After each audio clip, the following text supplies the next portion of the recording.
allegiance to the flag of the United States of America and to the republic for which it stands, one nation, under God, indivisible, with liberty and justice for all. Thank you.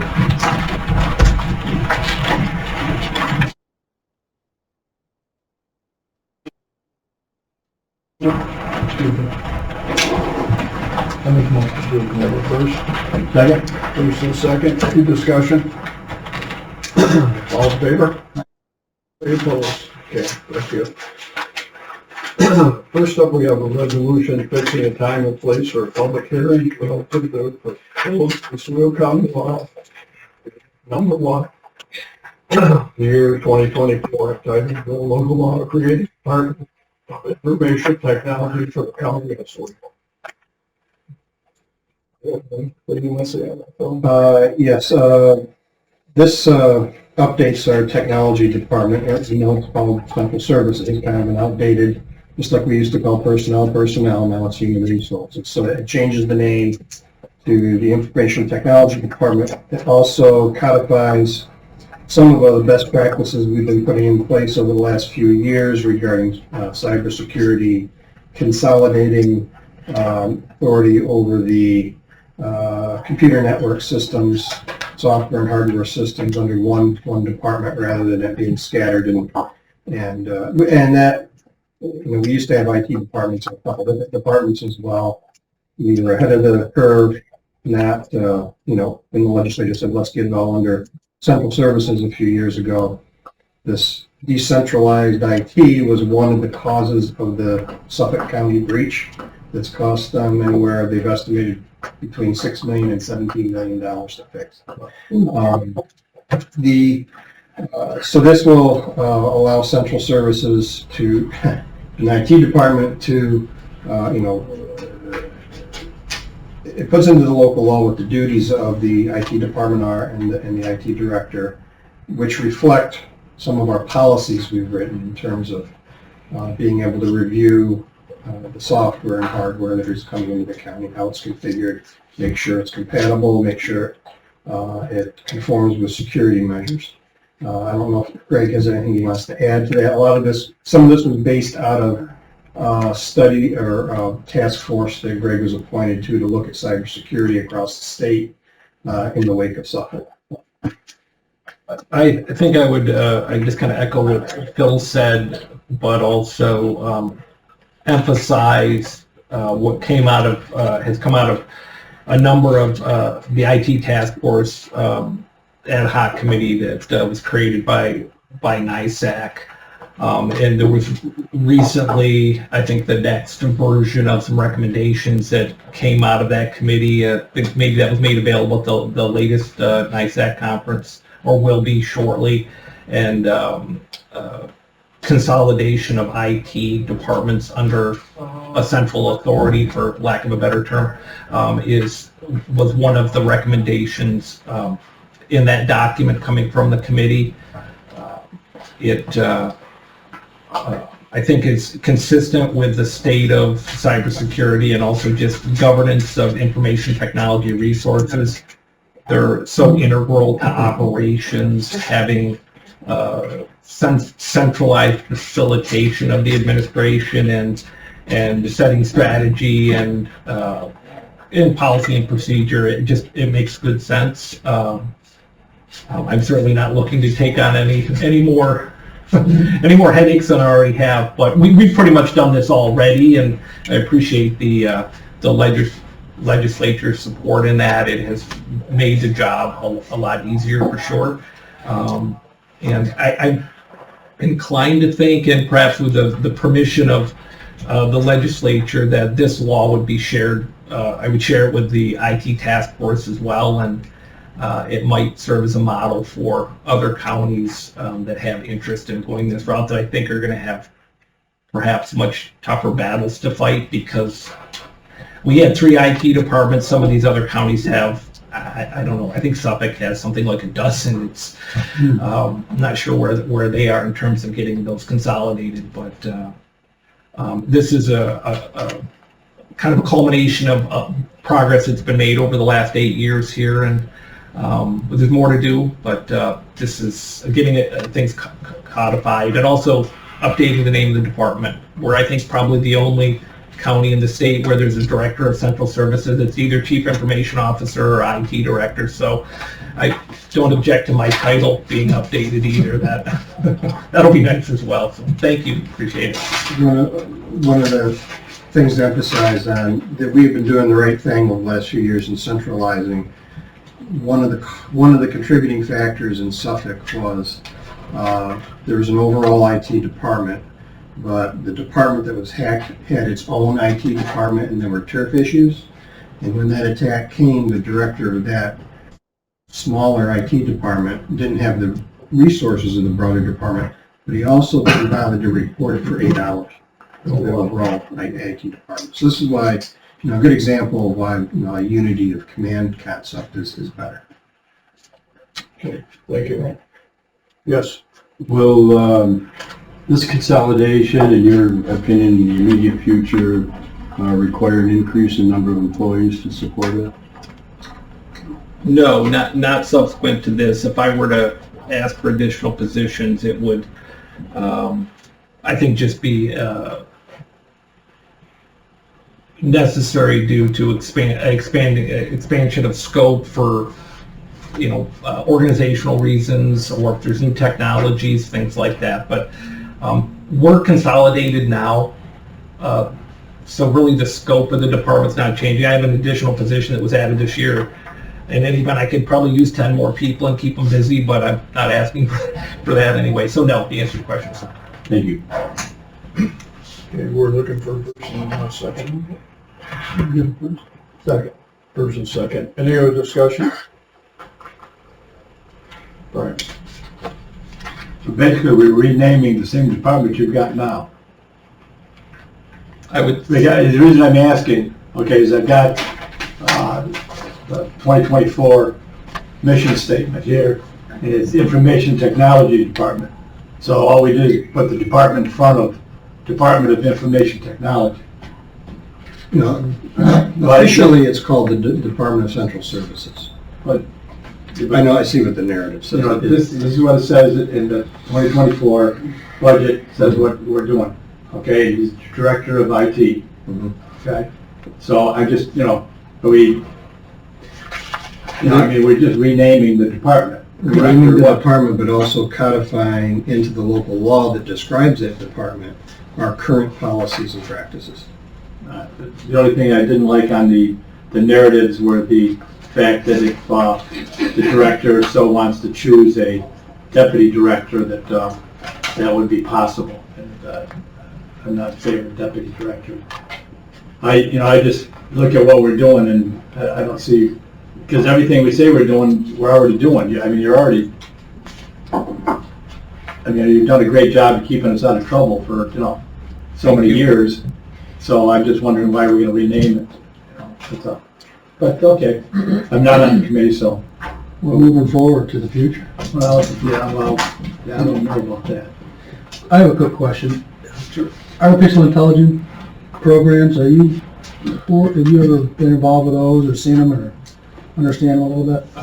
It's very new. The pace that it is, that has advanced at, and the implementation of it, I feel like it's moving too fast. It's black box. This is what I do for a living. I don't understand how it works. There's some really neat stuff about it, cool stuff about it, and I think some advantages. I saw a presentation on it about a year and a half ago, and at that time, one of the points that was made that globally there's only around 200, at that time, only around 200 individuals involved in governance of this technology. And it's a super, super powerful technology, and I think it's generally a cautionary tale about technology. There's always, or often, a technology-based solution for things, but maybe that's not the right fit. Maybe it's a pad of paper and a pencil instead.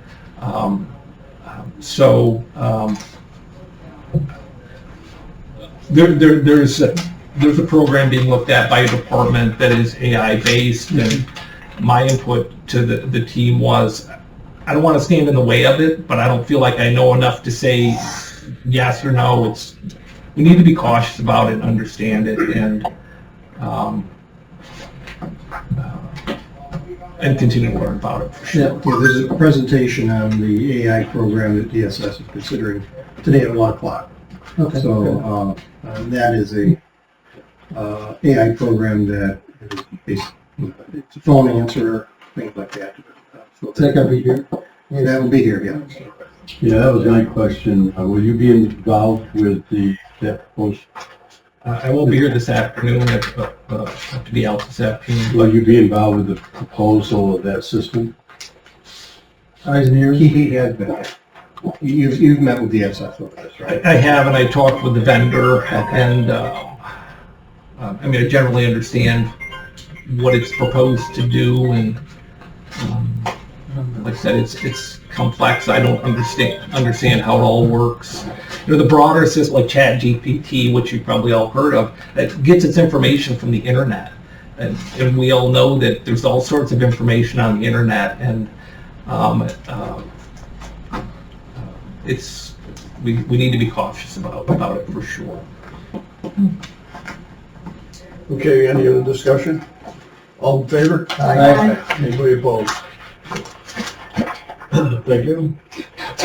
Resolution number 2. A resolution requesting approval of the Commissioner of New York State Department of Taxation and Finance regarding additional mortgage tax monies obtained by the county under tax law 262. They'll be raising the amount that we received from the state from $18,000 to $22,500. Terry, anything you want? So this is our part of our mortgage tax that we collect. We're able to keep the amount that we have for expenses. It hasn't been updated for the clerk's office in 10 years, so I took upon myself to put together a plan for you. It would result in an additional $54,000 a year. All my expenses are on the worksheet there, so you can look it over and see exactly how. We basically have a format that all the clerk's offices use across the state. And it's not a guaranteed thing, but it's pretty likely that if you can detail out all your expenses, you will get reimbursed for them. So it's just keeping money that we collect locally instead of sending it to New York State. You're happy to make that motion. First and second. Any other discussion? All in favor? Aye. Anybody opposed? Thank you. Resolution number 3 is appointing acting assigned plan administrator for the county of Oswego. Yeah, and as you know, Sarah Davis retired. This is to appoint an acting assigned council plan administrator to do the job, and the recommendation is for Rachel Bator, who's here, to do both her job and Sarah's job. And all the search is being done for a plan administrator. And this will be a good test because one of the things we're thinking about doing is combining Rachel's current position with the what was a part-time department head position. So we'll see how this works. Okay.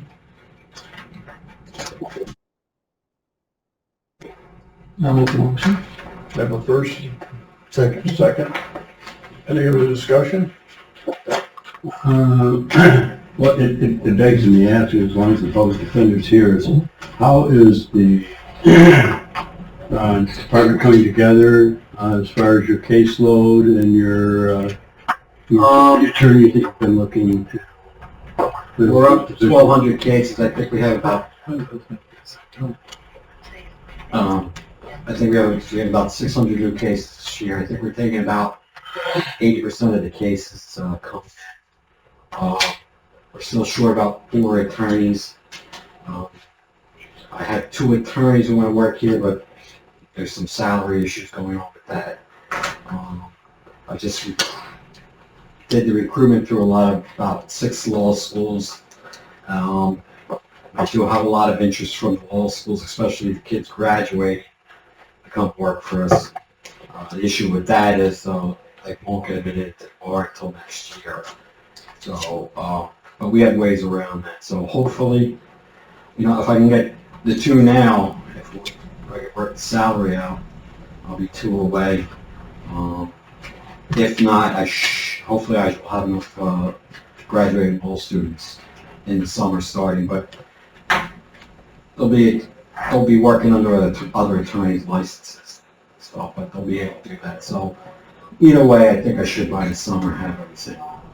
So are you happy with the way it's coming together? I mean, is this what you envisioned? The office, yes. The length and of trying to find attorneys, no.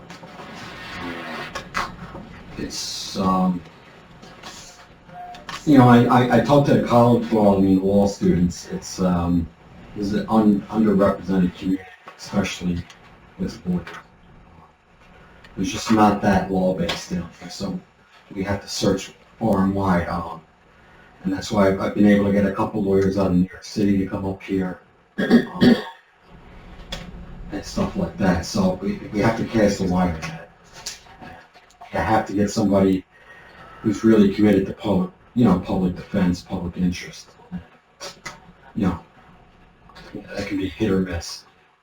So, but we'll get it done. Okay. I have a quick question.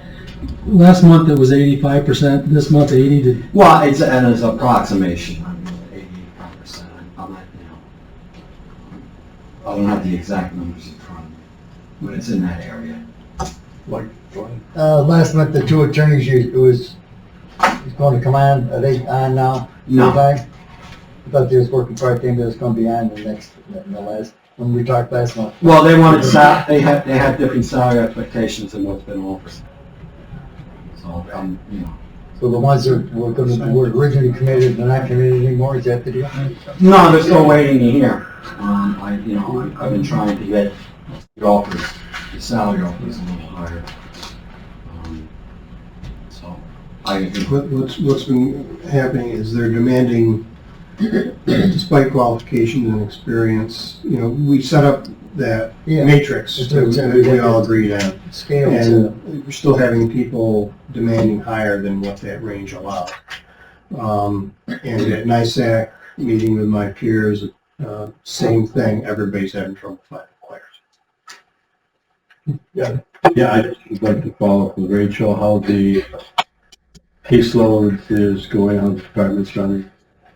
We're seeing a little bit of a reduction in our caseload with the Public Defender's Office starting. Unfortunately, it's not happening as quickly as we all anticipated because I think, there's an issue with finding attorneys in the Public Defender's Office. If they don't have the attorneys and the manpower, we can't give them the cases that they need to take. So the county's kind of in a tough spot, unfortunately. We're paying $316 an hour for assigned counsel attorneys on top of salaries for the Public Defender's Office. So we're in a tough spot. Unfortunately, I don't think it's specific to attorneys, though. I hear this from numerous departments, from numerous people. It is simply hard to find people to take jobs right now. Hopefully, once the Public Defender's Office is up and running, we'll see a significant reduction. The plan is that we're going to keep family court cases and conflict cases. However, ILS will also impose caseload standards on the Public Defender's Office, which the assigned counsel attorneys will not be privy to. So it's a point system from what I understand, and once the Public Defender's Office, once their attorneys hit a specific point, misdemeanors count for a certain number of points, felonies count for a certain number of points. Once those attorneys hit their caseloads, all the cases are then going to have to go to the assigned counsel attorneys. It's an office-wide standard, so once our office is the limit, not each individual attorney. And it's not just Oswego County either. ILS has imposed these caseload standards across the state for public defender offices. So we need about 14 attorneys that would meet the estimate for the year. Right now we're at 7.5. Okay, thank you.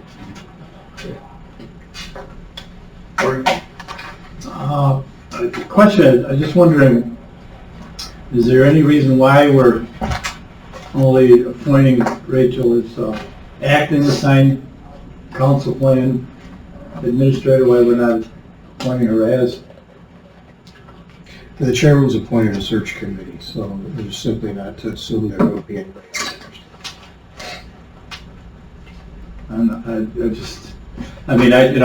I don't see why we wouldn't, okay. But I'm confused, because I know the young lady's been there for a while, and I know she's, why are we gonna, say, okay, we're gonna make you acting, but we're gonna perform a search committee to see if there's somebody out there that's better. And I think it's a slap in the face, but I'm in favor of the appointment, okay? I'm just saying, why wouldn't we make her the head right now instead of just Well, acting? this committee doesn't even know if she's interested in it. I mean, so that's why there's a search committee. So, You're also getting into personnel issues. You should be Yeah, executive. good, okay, all right, okay, well, I just, why you wouldn't appoint somebody would be on me, but, okay. I don't see it. That's it, that's all I had. Any other questions? All in favor? Aye. Anybody opposed? Okay, thank you.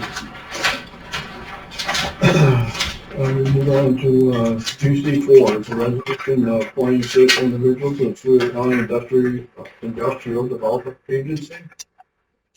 And we have Mary Ellen Gesborough, Dick Canale Jr., Patrick Carroll, Mark Reckel, Peter Clark, Dick Dahl, and Gary Snyder.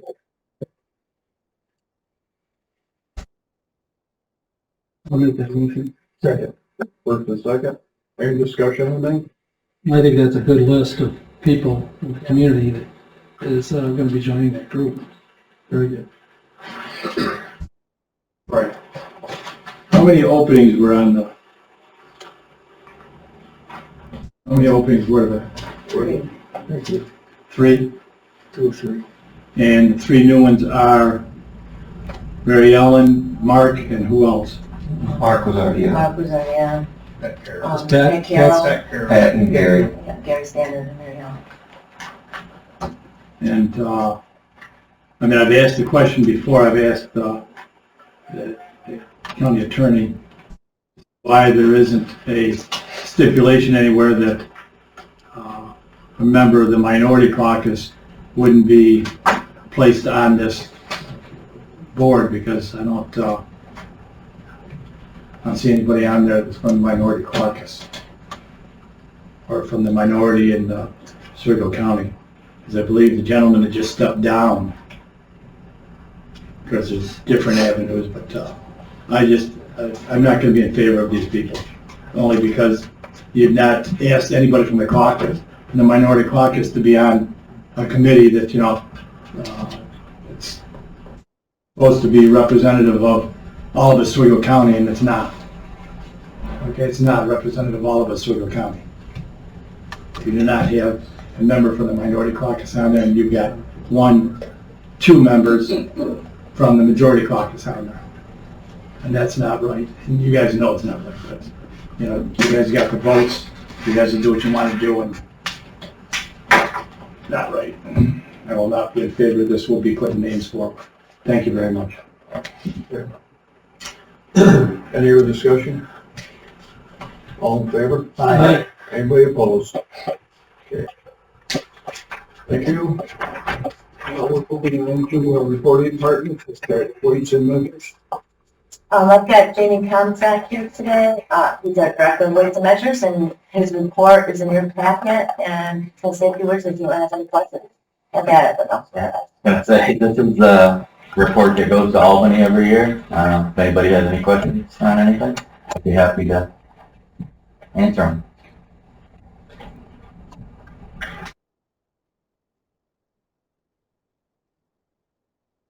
Anybody have anything, Jamie? Just a quick question. How long does it take you to encompass the whole county when you're doing your checks and balances out there? Oh, there's all year. I mean, I do a gas station, I'm gonna do a gas station today. Gas stations are, because they're outside, they're weather dependent, so it's a nice day today, I'm gonna get started. Sometimes I'm doing gas stations in December at the end of the year. And we're adding some gas stations. We got a brand new one that's a replacement in Parish, but it got a lot bigger. And then there's a new one going in Central Square right now. So. Jamie gets through every gas station in Oswego County every year. Yeah. And it's a big undertaking. Oh, yeah. Next year I'll be able to consider that on top of that. Anybody else have anything for Jamie? Okay, thank you very much. Well, just, this is a one-man show, and we've had some discussion recently about your devotion to position, and the fact that in this day and age, there's quite often opportunities, and you decided to stay with us. And I, for one, I would just like to express my appreciation for your devotion. Thank you. Great job. Yeah, Thank you, I appreciate it. okay, thank you, Jamie. Thank you.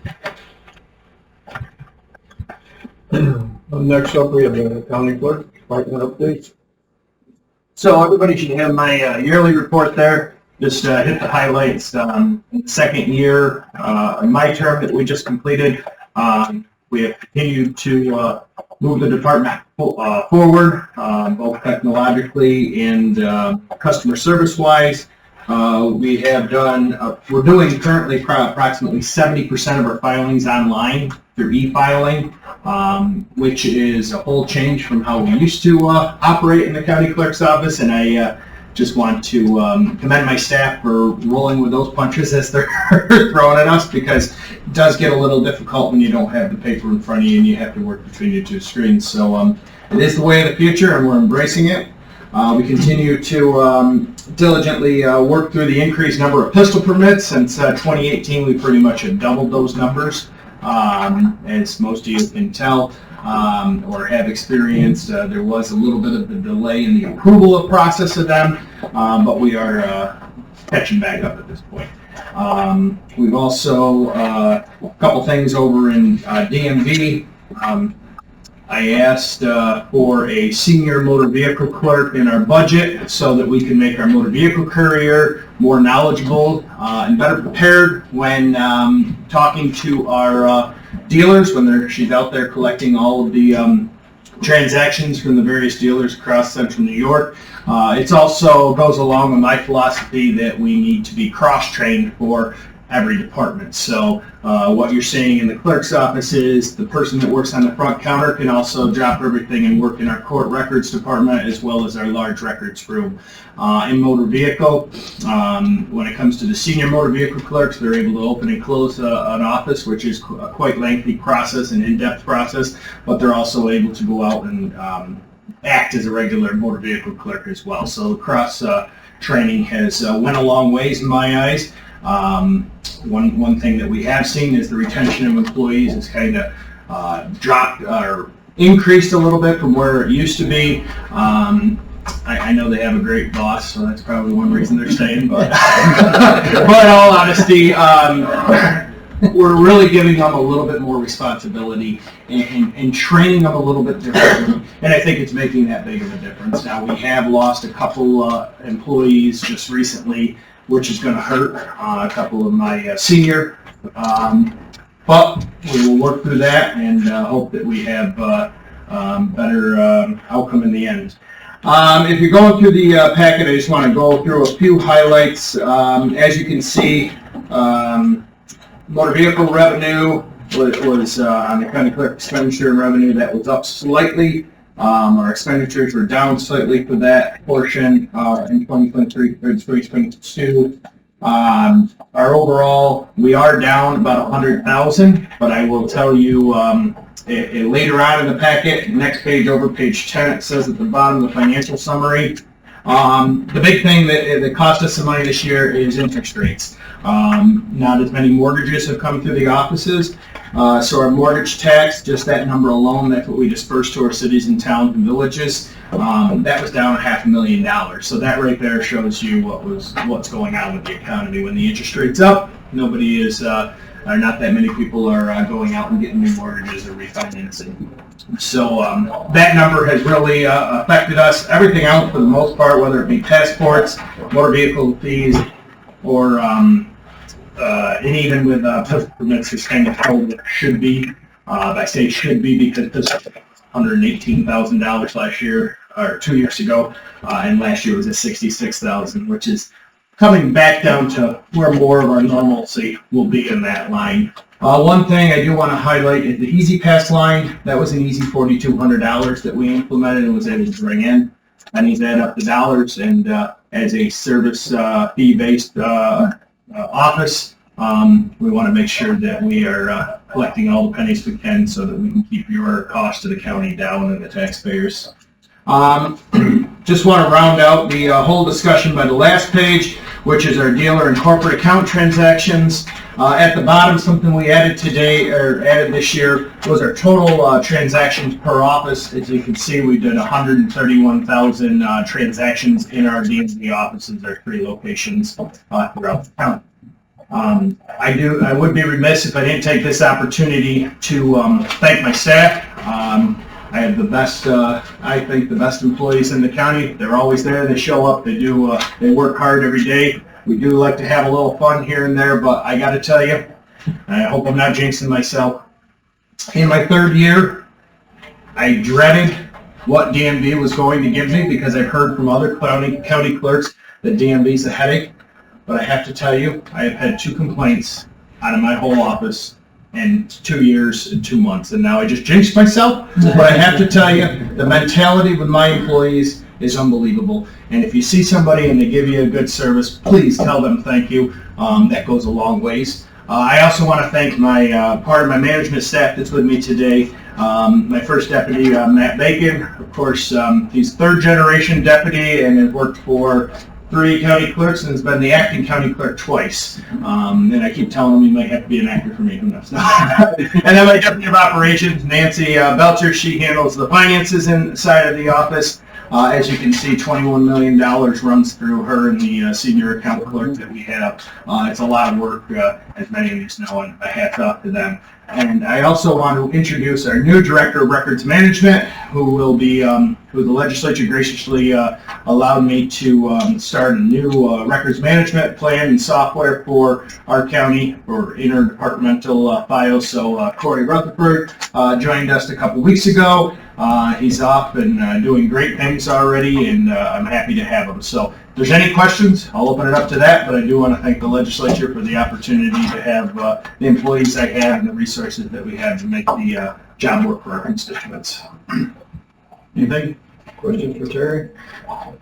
Thanks, Terry. Thanks, Terry. Well, I have interacted in your office, and I have to compliment you on the